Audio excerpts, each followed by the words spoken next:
Namo Buddhaya. Good evening, everyone.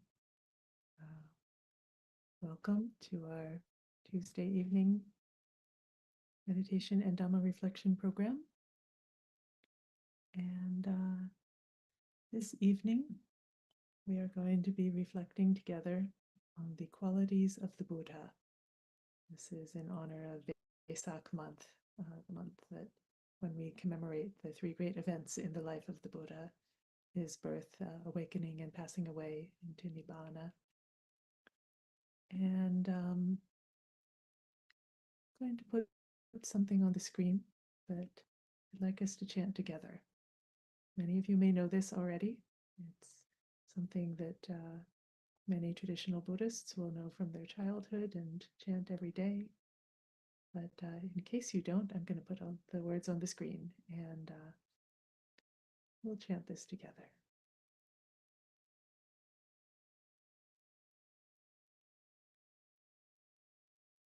Iti piso bhagawa arahang samma sambuddho Vijjacharana sampanno sugato lokavidu anuttaro bodhisattva sarati satta deva manussanang buddho bhagavati.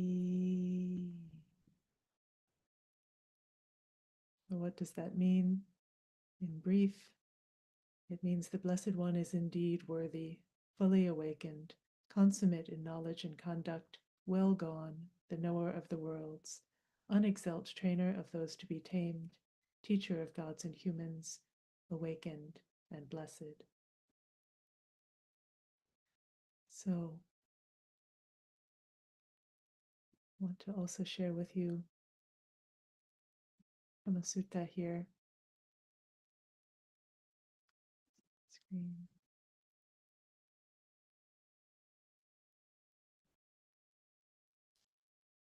This is the banner's crest from the Samyutta Nikaya. At Savatthi, the Buddha addressed the mendicants. Mendicants, Venerable Sir, they replied. The Buddha said this: Once upon a time, mendicants, a battle was fought between the gods and the Titans. Then Sakka, Lord of the gods, addressed the gods of the 33. Good fellows, when the gods are fighting, if you get scared or terrified, just look at my banner's crest. Then your fear and terror will go away.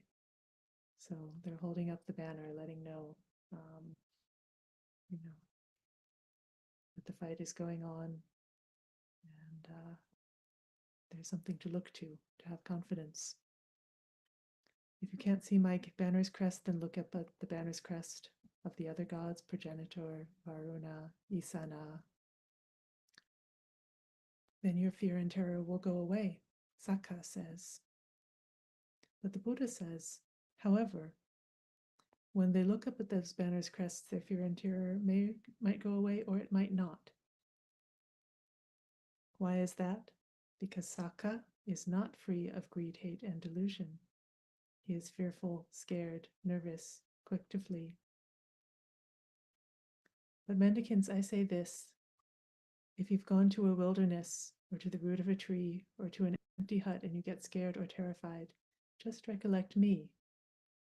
That Blessed One is perfected, a fully awakened Buddha, accomplished in knowledge and conduct, holy, knower of the world, supreme guide for those fit for training, teacher of gods and humans, awakened, blessed.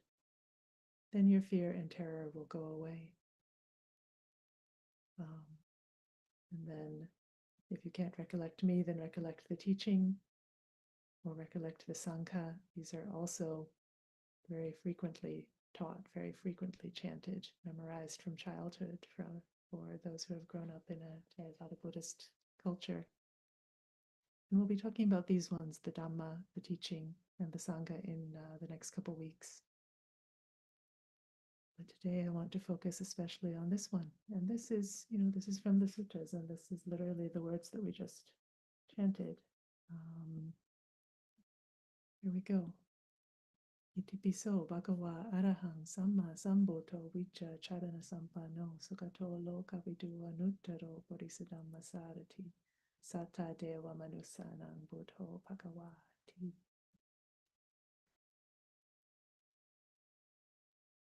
So recollect that, and he says your fear and terror will go away. Why is that? Because the realized one is free of greed, hate, and delusion. He is fearless, brave, bold, and stand his ground. That is what the Buddha said. So the Buddha is recommending this recollection as a way of warding off fear and terror, of inspiring confidence. And we see this same phrase coming up again and again throughout the texts. For instance, it's also one of the qualities of a stream enterer is that they have experienced this for themselves. Mendicants, a noble disciple who has 4 things, is a stream enterer, not liable to be reborn in the underworld, assured, destined for awakening. What for? First is that a noble disciple has experiential confidence in the Buddha. And what does it mean to have experiential confidence in the Buddha? It is to have confidence in this.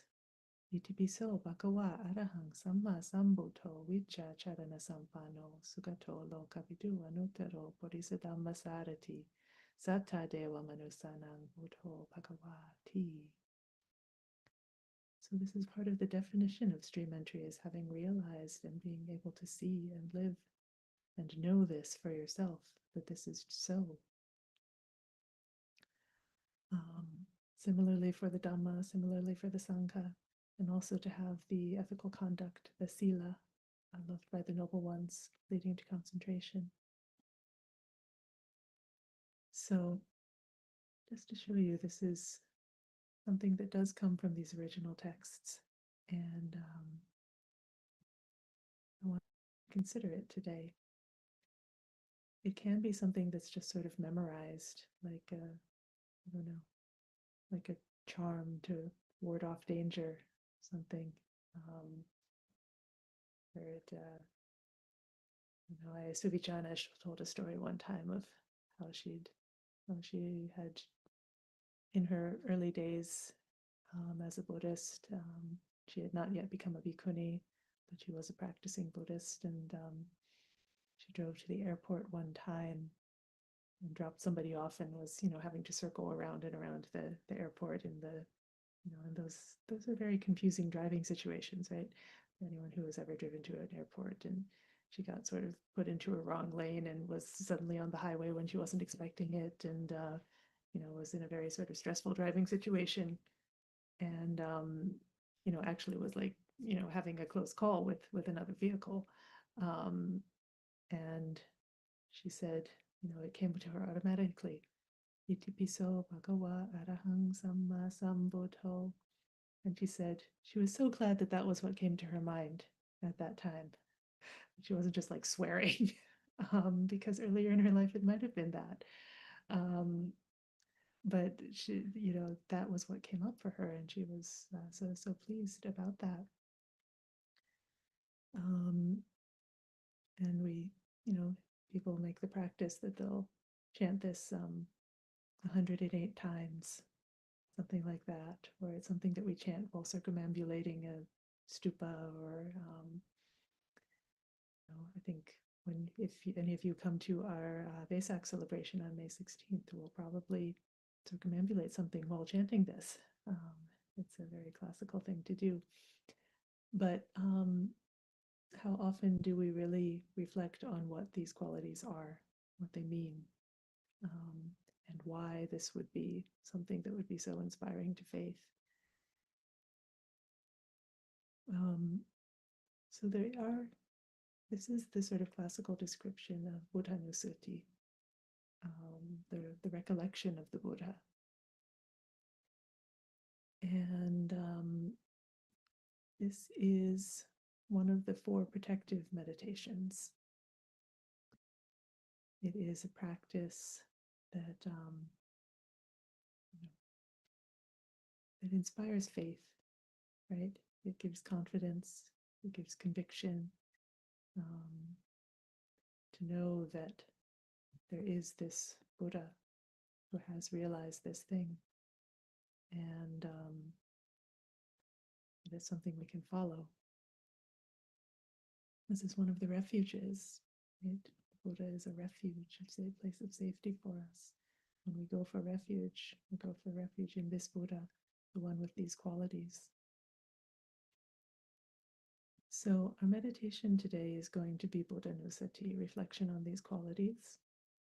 Usually we start this program with the meditation and then go to the Dhamma talk afterwards. This time I want to start with at least a little bit of a Dhamma talk first, just sort of introducing this practice, if it's not one that you've done before or not familiar with. So this is a classical practice to go through these 9 qualities of the Buddha. And you can see there's a classical description in the Visuddhimagga about what each of them means. This is a later commentary, but it's very influential. And if you Google this, if you search, you'll find various explanations online. Each one sort of is teasing out a different aspect of it. There's like many different levels, many different sort of ways to look at it. So in a way, it's like finding the one that really uplifts and brightens your heart, the one that you can connect with well, out of the various options. Today, I'm going to introduce it significantly inspired by the way that Venerable Bhikkhu Bodhi teaches this. And let me actually put in the chat here a link to his teachings on it. If you would like to see that directly from him. I think he has longer experience and really sort of thoughtful about this practice. So I'm going to share what little I have learned from him, but you can go directly to the source if you want to learn more. Of course, he's doing this out of a long, long tradition. It's not his invention. It does, as we see, go back to the early suttas. It goes back to the Buddha to say we should do this practice. Okay, so what are these 9 qualities?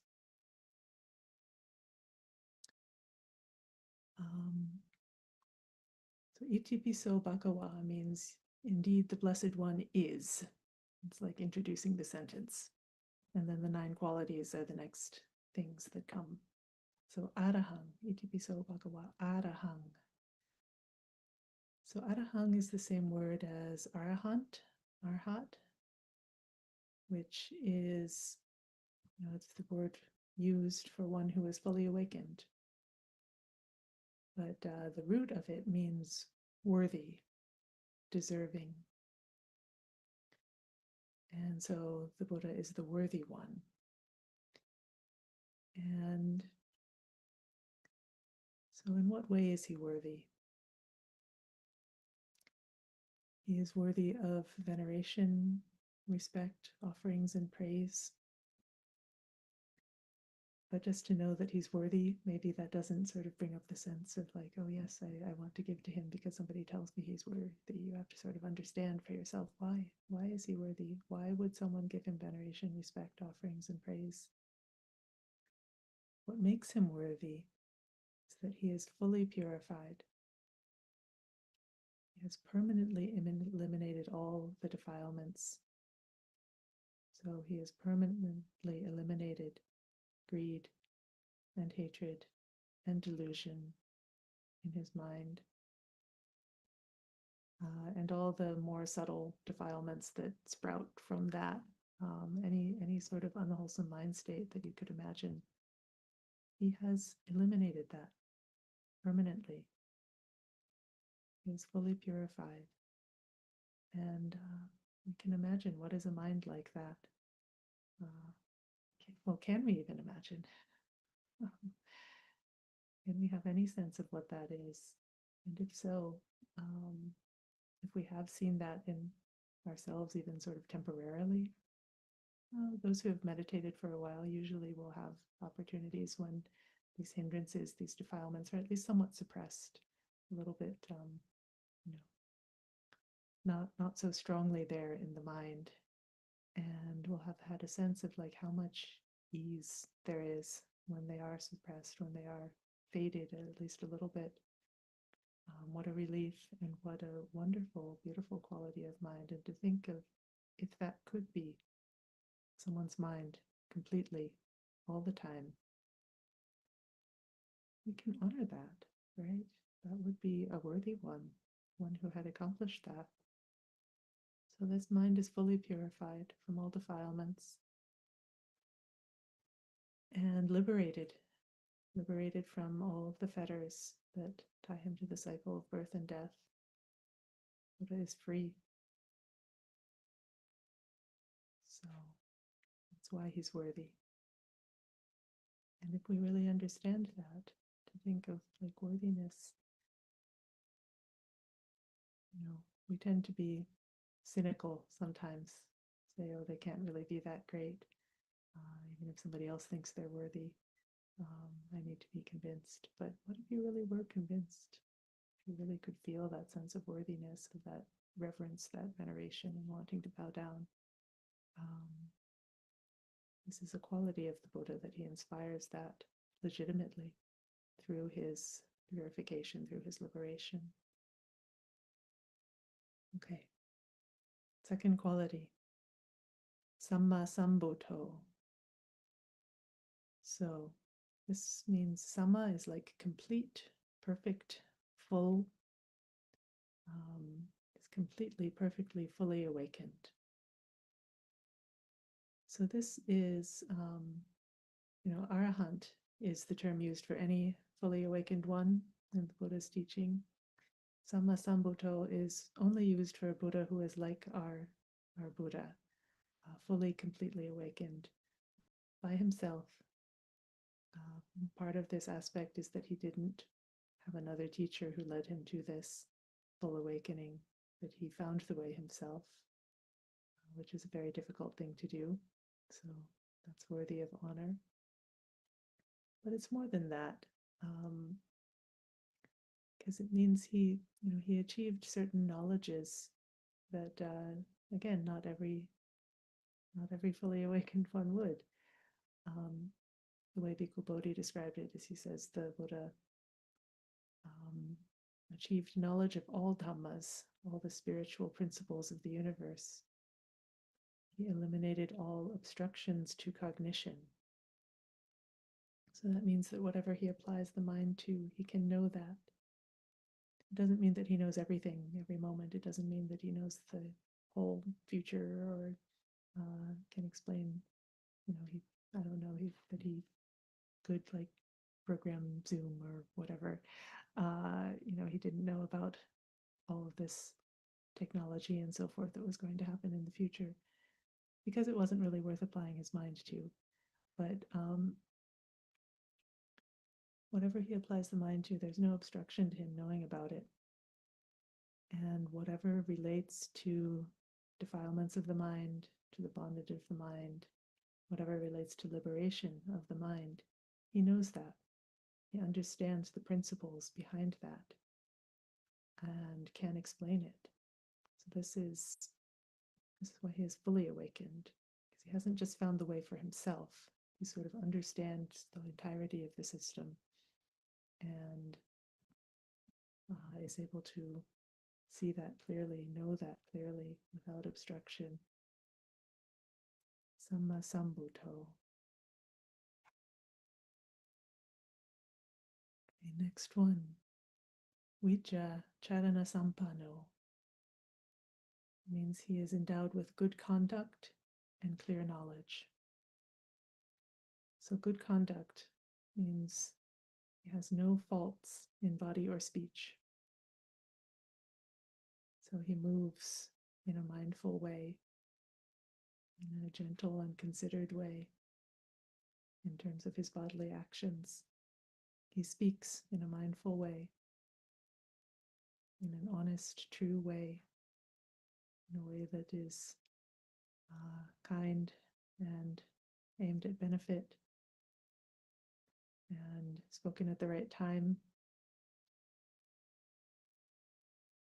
He's clearly comprehending, his senses are restrained, he's calm, inspiring, devoted to seclusion, devoted to meditation. He's mastered all the jhanas, all the meditative states of mind. This all pertains to his conduct of body, speech, and mind.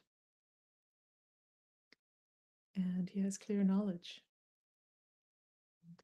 of the way things work, as we just mentioned for Samma Sambuddho. But he also knows all his past lives. He has the divine eye. He can see the other worlds. He can see the passing away and rebirth of beings, understanding how that works. He has the knowledge of the destruction of the asavas, of the taints, of the defilements. He knows they can be destroyed. He knows it's possible to be free from them. So he has this clear knowledge of how things work. Vicha Charana Sampano, clear, complete, consummate knowledge and conduct. Nothing left out, nothing more that could be desired, nothing more that would be important for him to develop in terms of the way he acts or what he knows.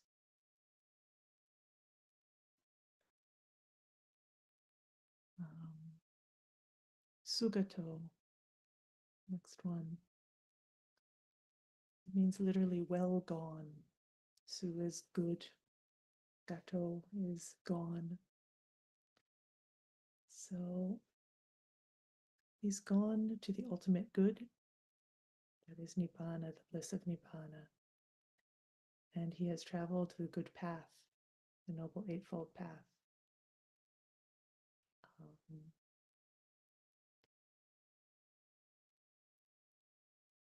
So, there's the mantra in, not in Theravada tradition, but there's the Gate, Parasangate, Bodhi Swaha, gone, gone, gone beyond, completely beyond, awakening, Swaha. This is, he's gone somewhere that we don't know, can't really understand, but we know that it's good. And we can follow, even if we don't understand it right now. We can follow his pathway. He's shown the good way to go. Sugato.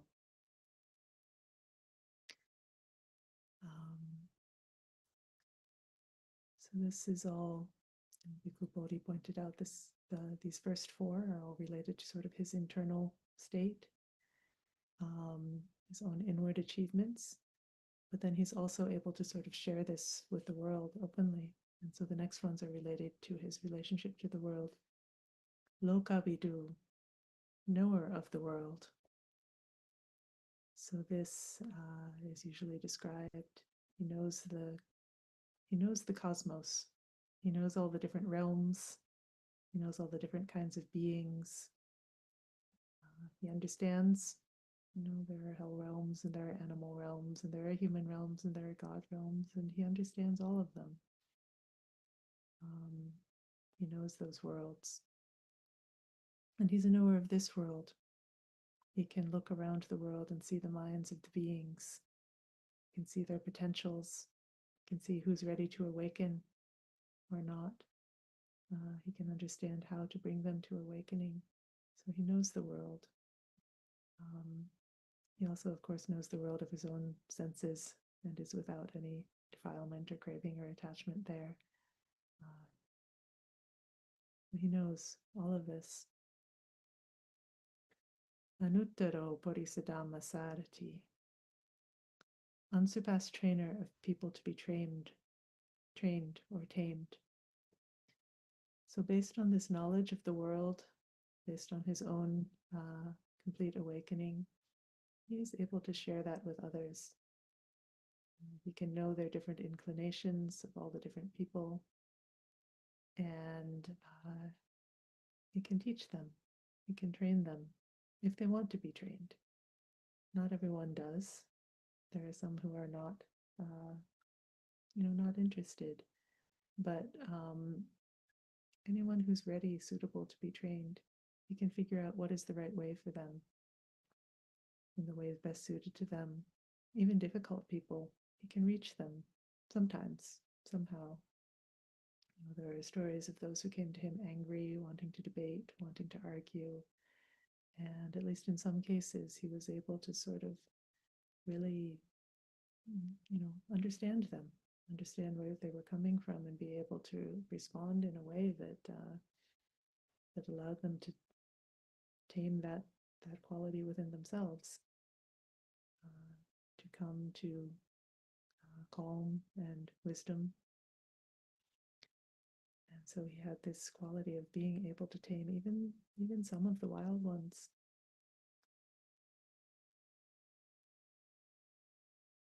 Satta Deva Manusana means teacher of devas and humans. And so how do we translate devas? Sometimes say gods, deities. Maybe they're more like angels. But here we're seeing, in Buddhism, there are gods. A lot of, those of us who may have grown up in a monotheistic religion, like me, a lot of our religious question is like whether there is a God or not, and God being like the highest ultimate principle. But here it says, there are gods, but the Buddha is the teacher of the gods as well as the humans.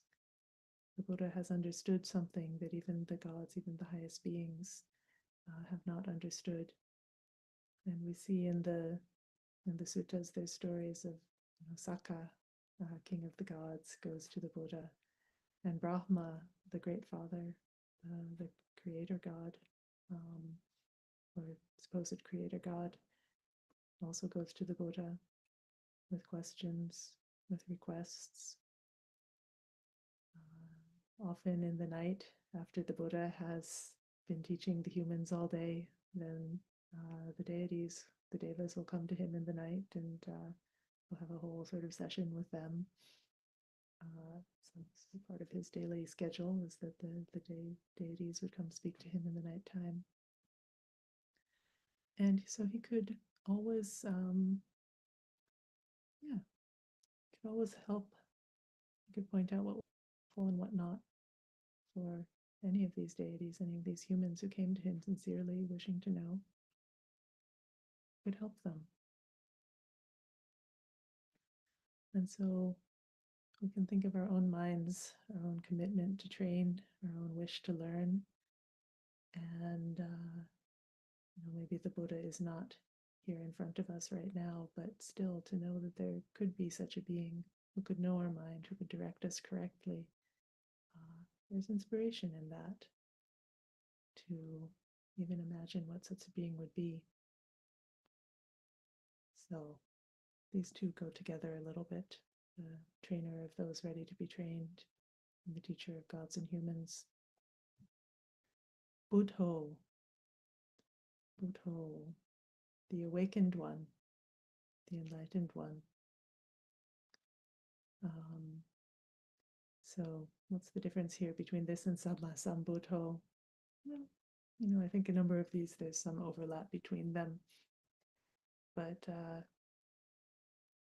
the way this is explained is that he first became enlightened to the Four Noble Truths, and then he is the enlightener of others. So he's awake. He knew this particular thing and could share it.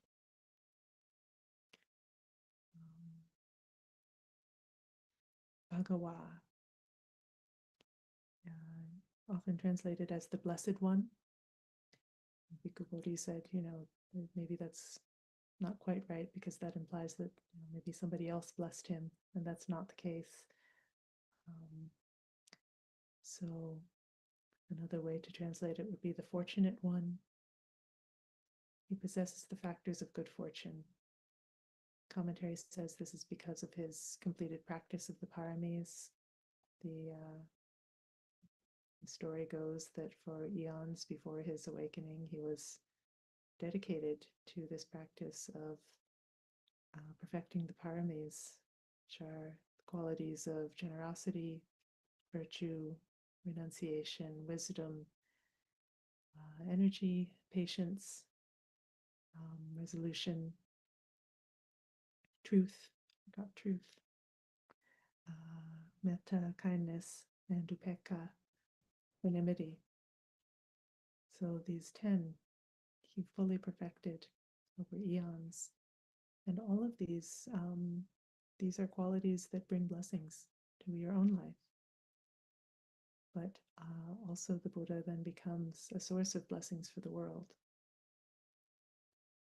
So just through his being, he's a source of blessings for the world.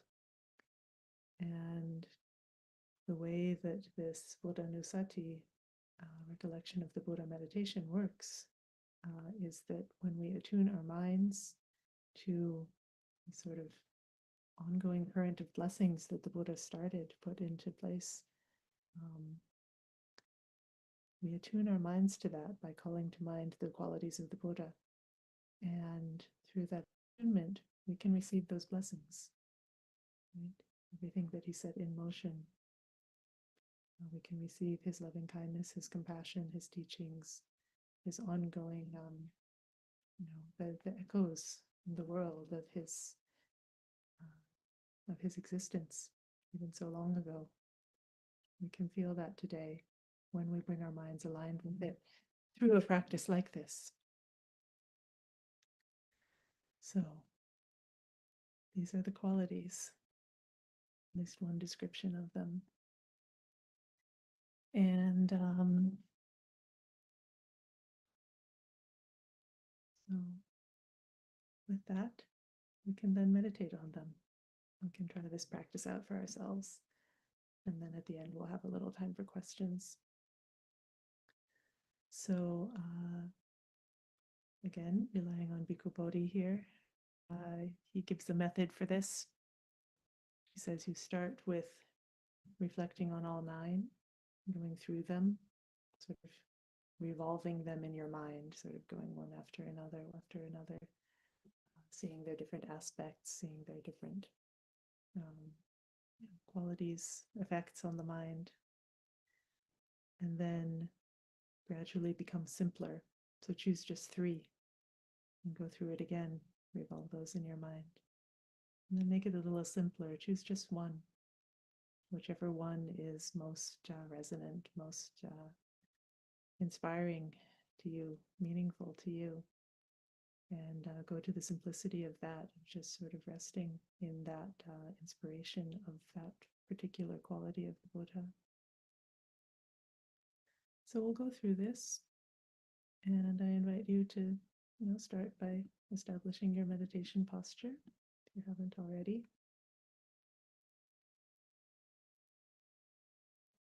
Me too. I'll shift a little bit.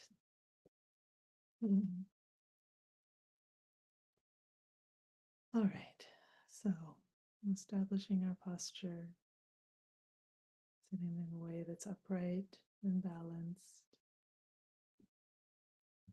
sense of internal dignity and ease.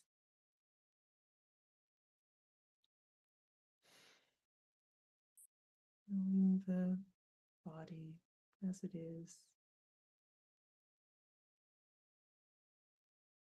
Maybe taking a deep breath or 2 to establish ourselves here and now.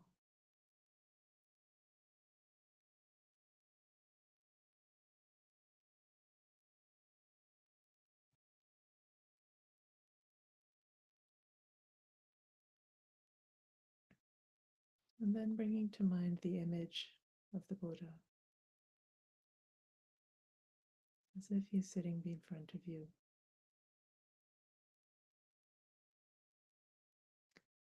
You can use any image you've seen in the past of the Buddha, any that you connect with. It doesn't have to be very detailed. This isn't a practice of visualization in great detail. Just enough to Feel like the Buddha is before you. You can get a sense of his qualities in the way that he sits.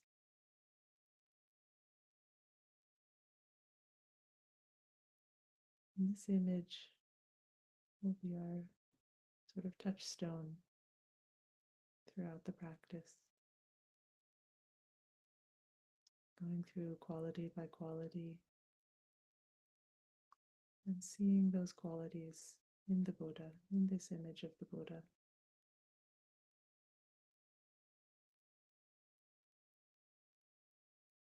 How are they evident? Even just in the way he sits.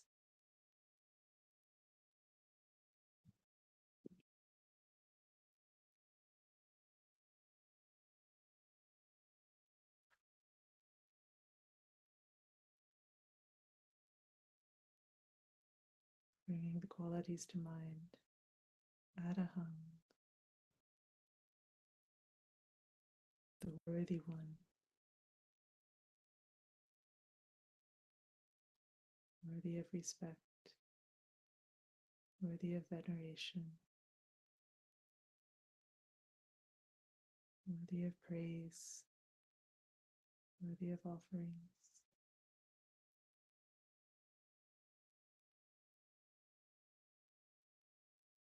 Worthy because he is pure.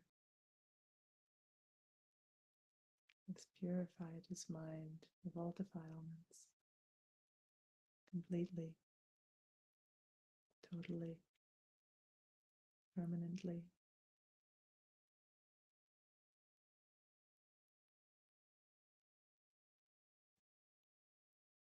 He's liberated, free.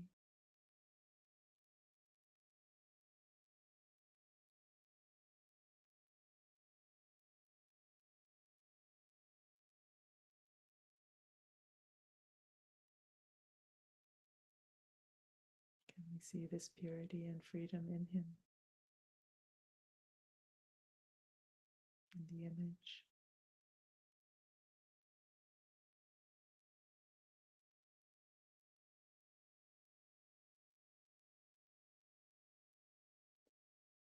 And can we feel that that is indeed worthy?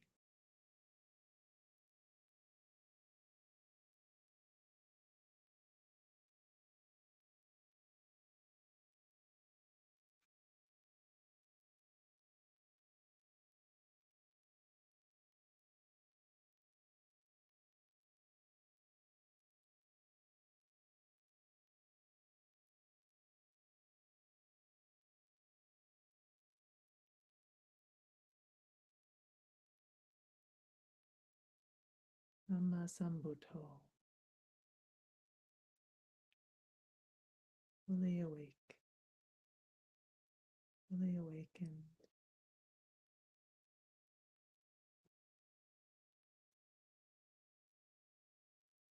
with no obstructions to cognition or understanding, knowing just how the universe works, having figured it out for himself.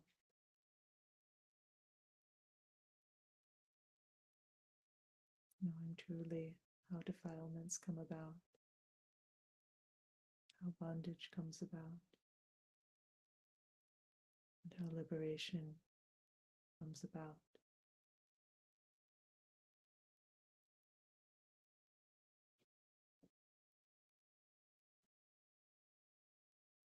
Knowing these principles of cause and effect,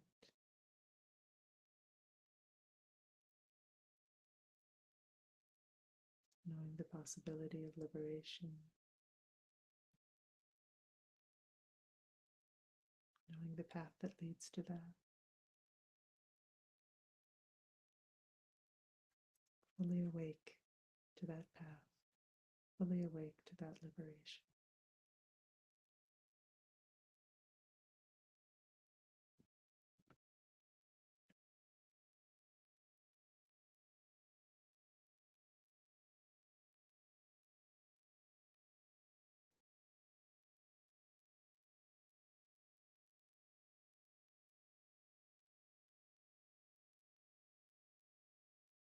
seeing this image of the Buddha as one fully awake.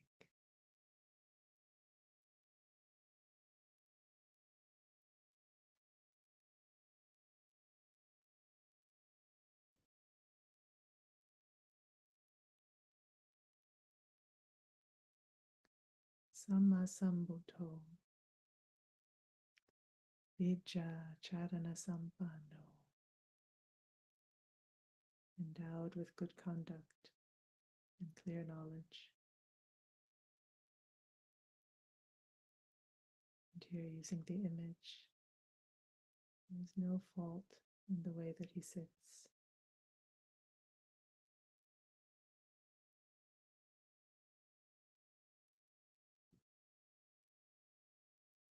Can you see this in the way that he sits?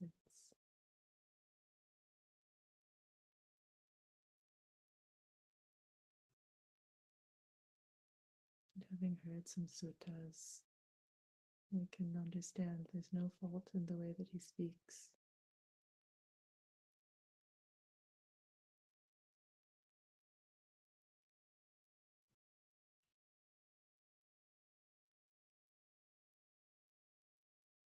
He's mindful, always, clearly comprehending.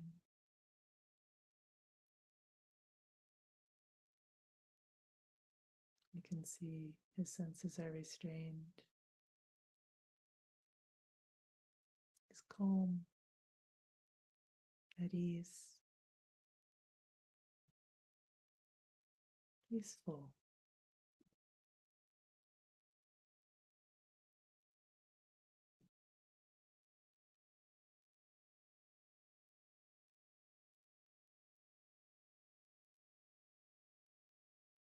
Inclining towards peace, inclining towards stillness, even in his actions in the world.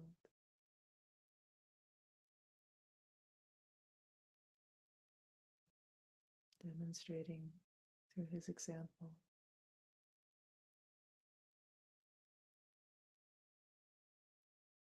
Even just in the way he sits.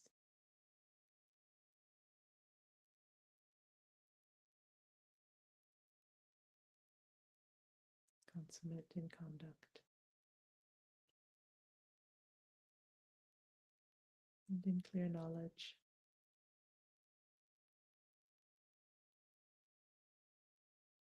Knowing his past lives, knowing how he has come and gone, knowing how others come and go.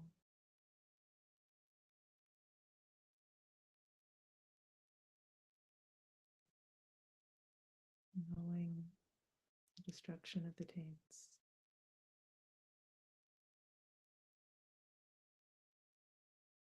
Knowing the state of freedom, liberation.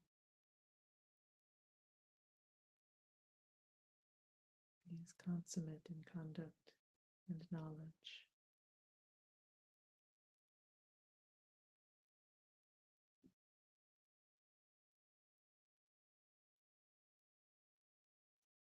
Sugato, well gone.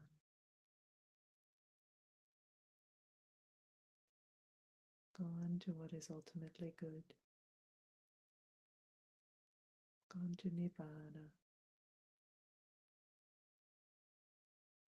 Gone walking on the good path and showing the way.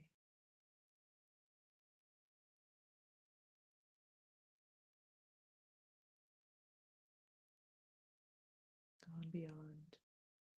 Gone the good way.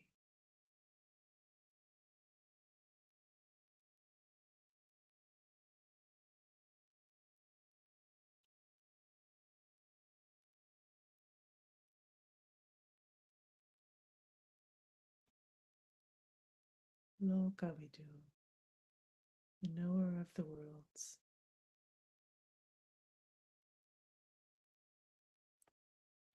Understanding the cosmos, knowing all its realms, all its many kinds of beings. many kinds of lives,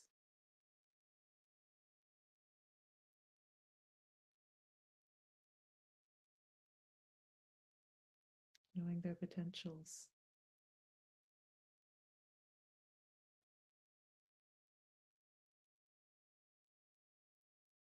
knowing who is ready to awaken, who is ready to train, who is ready to understand a little more than before.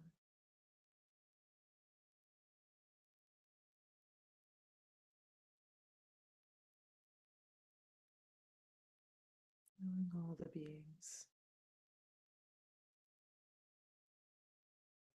in all the worlds.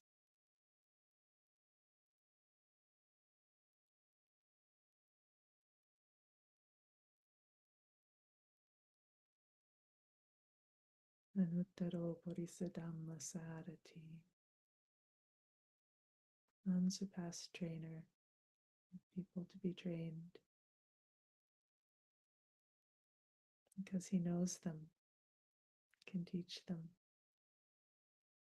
he can direct them, he can tame them, can show them what's good, and turn them away from what's bad.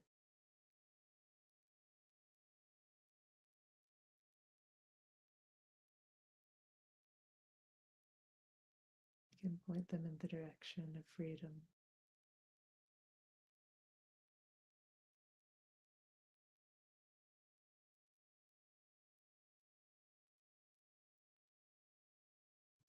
Encourage them on the way so they don't lose the path.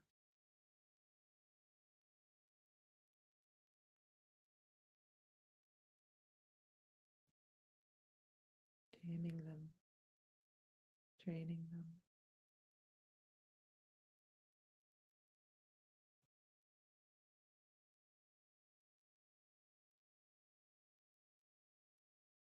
Even though they're so different, so many special circumstances.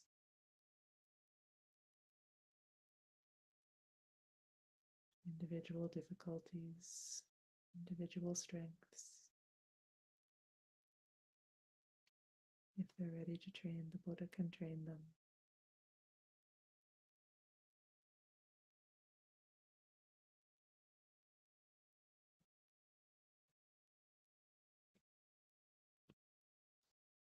Satta Deva Manusanam, teacher of gods and humans.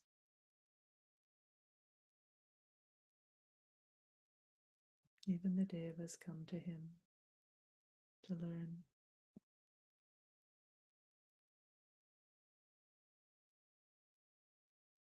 They already know very much about happiness, about the good life.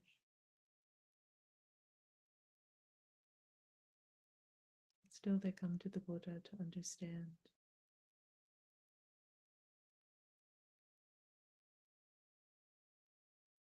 Just as the humans do.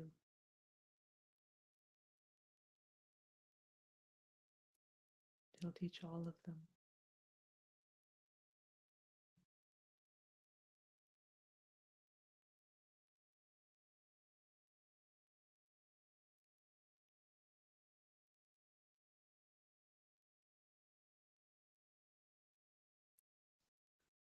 Buddho, awake.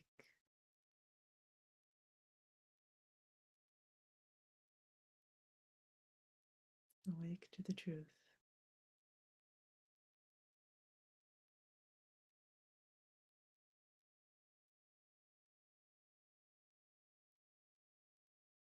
Not turning away, not shying away, not going back to sleep, but awake.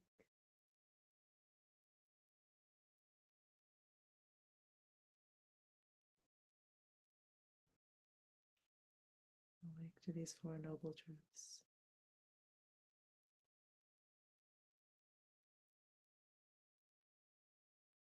And able to awaken others. Buddho.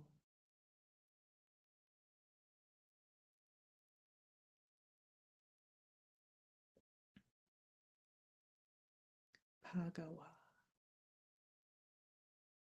Blessed One, the Fortunate One.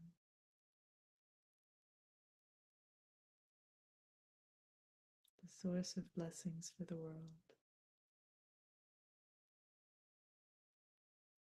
One who brings good fortune.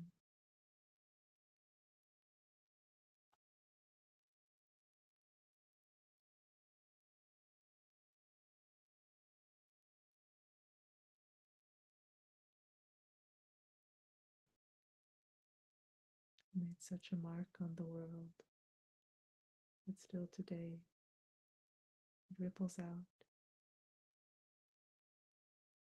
This great goodness, this great blessing, this great good fortune for the world is still rippling out.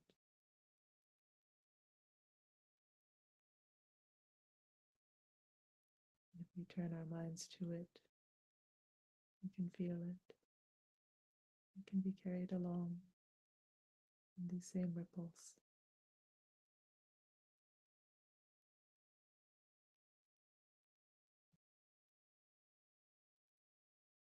Joining the flow of blessings and good fortune.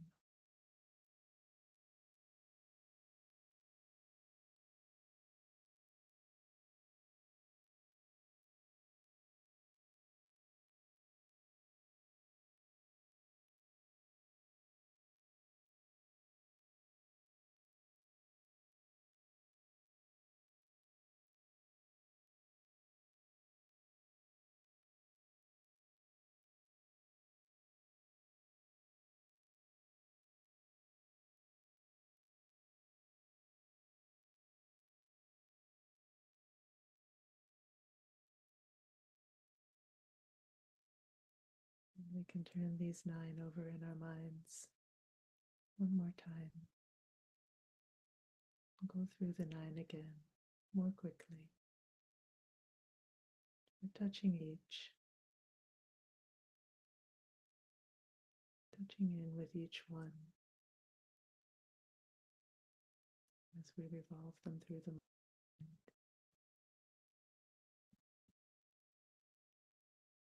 Arahang, the worthy one, the purified one, the liberated one.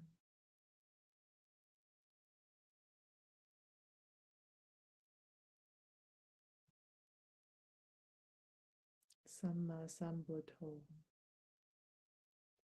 fully awakened one, completely, perfectly awakened one, awakened to all knowledge.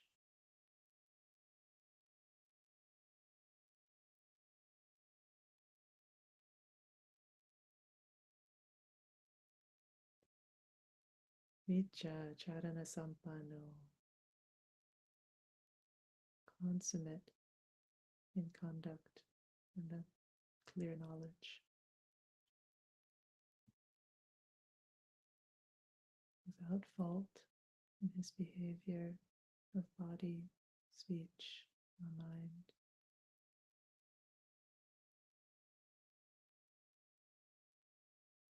And with full knowledge of beings, of their suffering, their possibility of freedom.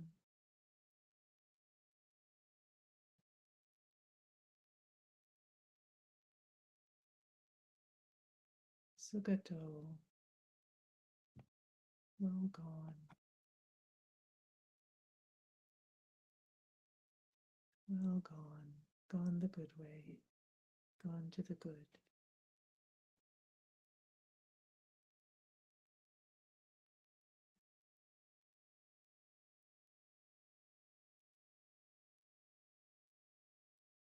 Kavidu, knower of the worlds, knower of all the worlds, knower of this world.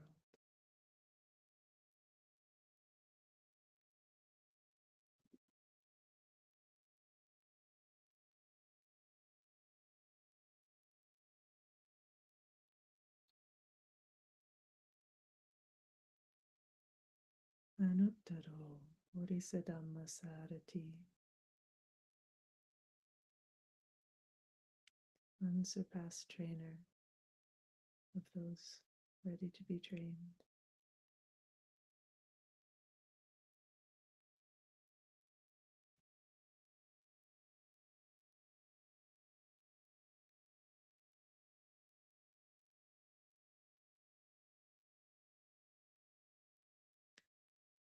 Satta Deva Manusana, teacher of gods and humans.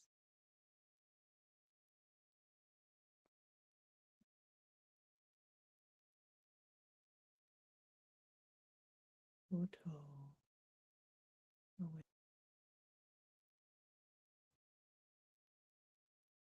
awake to the truth, able to awaken others.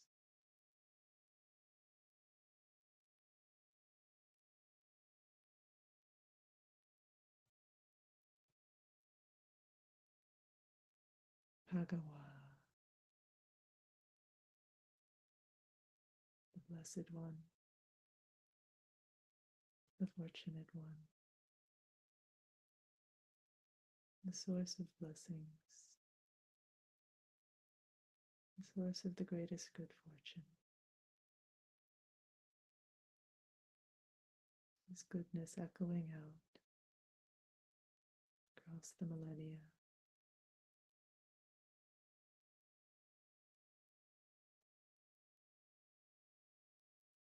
We can feel it today, attuning to that great good fortune.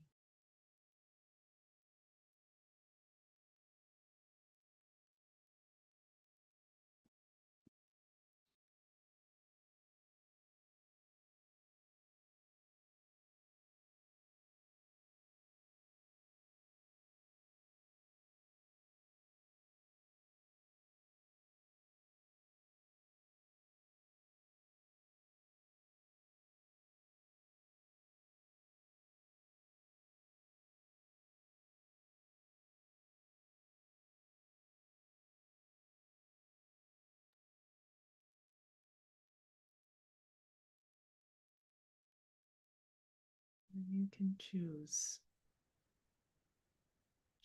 3 of these. We've heard them 3 times now. See if there are just 3 that speak to you most strongly.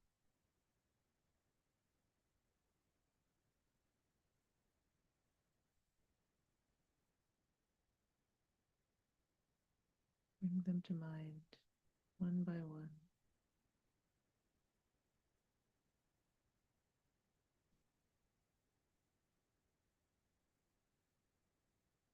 Spend a minute or 2 with each.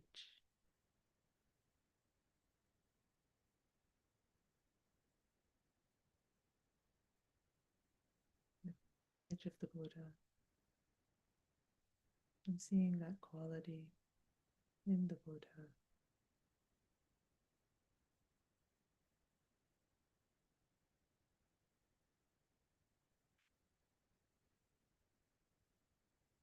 And then the next quality, and the next.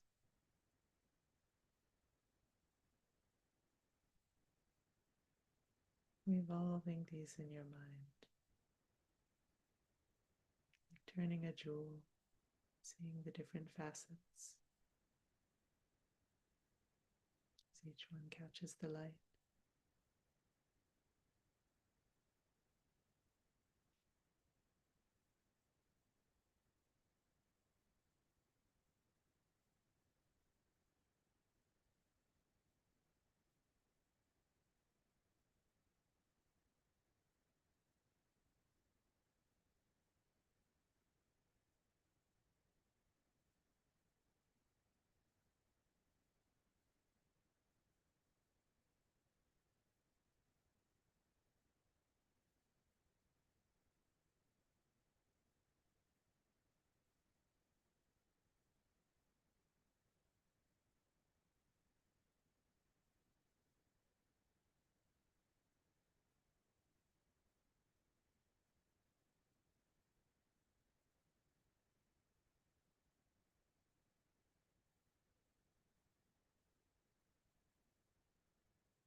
and choose just one. And settle your mind on that. It's one shining quality, the Buddha.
And as we come towards the end of this meditation,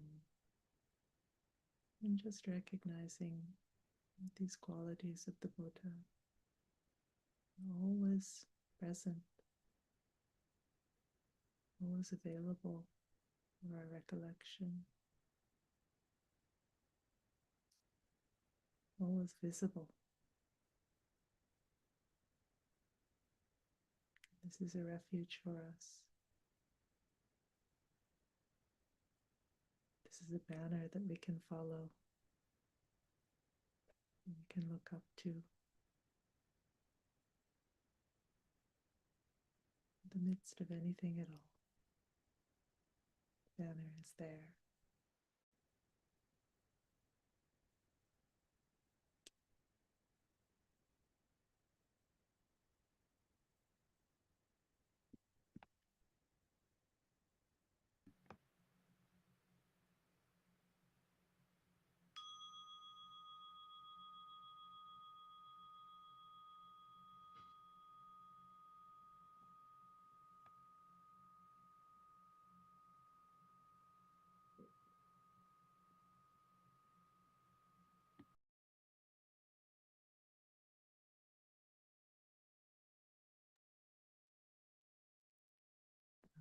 Sadhu, Modena, appreciating your practice together.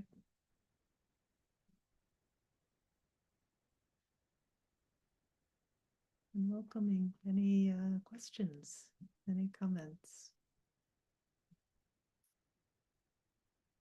How was this practice? Have you done it before? Would you do it again?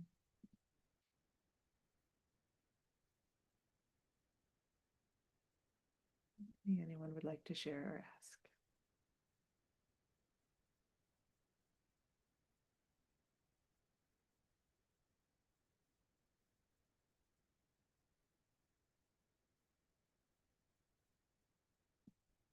Daniel? I think this is correct, but just wanted to verify that Sama and Sambuddha is the same Sama as in like Sama Samadhi, Samasati, etc. Mm-hmm. Okay, got it. That helps understand the word a little better. Um, Mm-hmm. and I guess for me, what I enjoyed a lot about the contemplation was we didn't discuss the quality necessarily, but I sort of, I guess, discovered it, the quality of sort of like self-sufficiency in a word, like completeness. That's what I'm thinking of, like Yeah. completeness. I felt like especially the quality of the Arahant, the sort of nobility that didn't need any recognition, like was present, um, whether people saw it or not, Mm-hmm. was still there and kind of confident in it. Um, So that's just what came up for me. Yeah. Oh, beautiful. Thank you. Yes, I like that, the self-sufficiency. So yes, in Arahan, you can see that. I think Samma Sambuddho, also this Samma, um, it's often translated as right, as in, right view, right intention, etc. in the Noble Eightfold Path. But sometimes I've also heard it translated as complete. It doesn't quite make as much sense, like complete view, complete intention, but has this sense of like fullness and self-sufficiency to it. It's like Samma Sambuddho, he awakened by himself, didn't need the others. He didn't have to rely on anyone else for that, and could proclaim for himself that this was true because it was, self-sufficient, self-evident. When he had actually awakened, he knew it and could rely on himself for that. So yeah, thank you.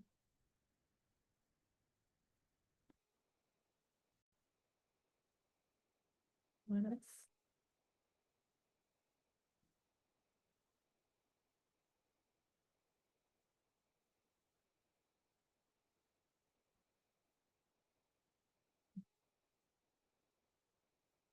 Anything confusing? Anything that didn't seem to connect? Okay.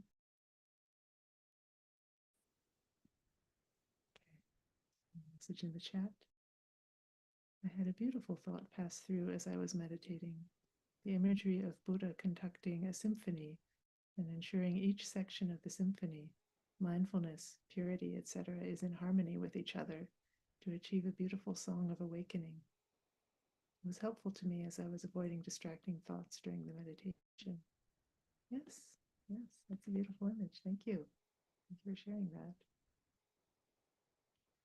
Yeah, so this meditation, I don't know if you would do this as like a full-time meditation, although, again, when I was Googling this, I found like a discussion forum and somebody was saying, I want to learn more about this because some Thai lady told me that this is the only practice that you need for awakening. And I want to, that intrigued me and I wanted to know more, right? Bhikkhu Bodhi also says that everything you need, everything in the Tipitaka, all the teachings of the Buddha are included here. His teaching encompasses all of them. So in a way, it's the only practice you need. But I think, classically the way it would be used is a way of like settling, calming, brightening the mind, and then going into some other practice, perhaps, practice of the breath, mindfulness of the breath. But sometimes our minds are just sort of too wild, too distracted, too busy to stay with the breath. And we need these qualities of faith and brightness and being uplifted and beauty. We need these things like as a basis for any kind of meditation we wish to do. And so this is a really good basis for beginning meditation, for calming the mind, for giving trust that it's all worthwhile. And so one way you could use this is to start with 10 minutes of Buddhanussati anytime you meditate, and then go to whatever other practice you may wish to do.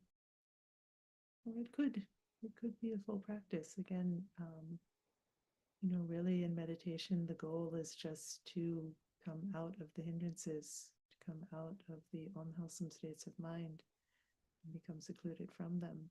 And anything that serves towards that goal is a very worthwhile meditation practice.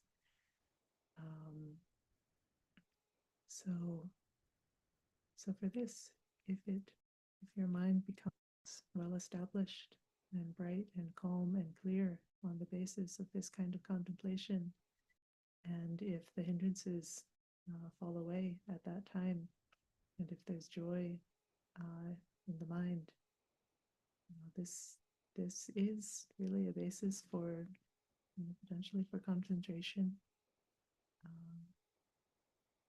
So not to be looked down on, and really to be developed, and let it infuse your practice in whatever way is most helpful.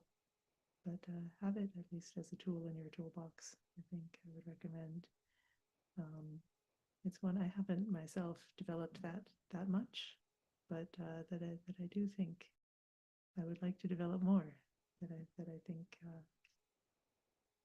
just anything to uplift and brighten is useful. Richard.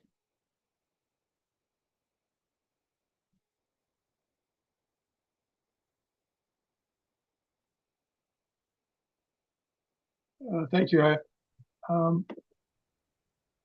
I told this story about the sutra recently. I don't know, maybe a few weeks back or something, where 500 Sotapan householders went to visit the Buddha, and the headman asked the Buddha, we want to know what kind of practice we should be doing to move forward in the Dharma. So the Buddha starts telling them all about descending into emptiness. And at a certain point, the head householder kind of breaks in and says, oh, we're householders and we have all these duties and responsibilities, and we're wearing fancy clothes and sandalwood paste, and he gives a whole description of householder type life. and he says, I don't think that we could do, this type of practice, this descending into emptiness. So then the Buddha gives him a different practice, and that's remembering the Buddha, the Dhamma, and the Sangha, as a practice for householders, because that will elevate their minds and bring joy and gladness into their minds, and then that kind of sets you off, going in the proper direction, because the Buddha said, when the mind is glad, samadhi is not far away. So I think that's what he's aiming for there, among maybe a few other things of purification. Anyways, thank you very much for listening. Yeah, thank you. Thank you very much. All right. So, any more comments, questions? No? All right. Well, if there's no more comments, then I would like to invite us to at least one more time chant this together. Let it sink in. And if you haven't memorized it yet, hopefully you'll be headed that direction. If you learn just sort of one thing to chant in Pali, this is probably the most classical thing to learn. So let's do it again. I could find the right thing. Just a moment.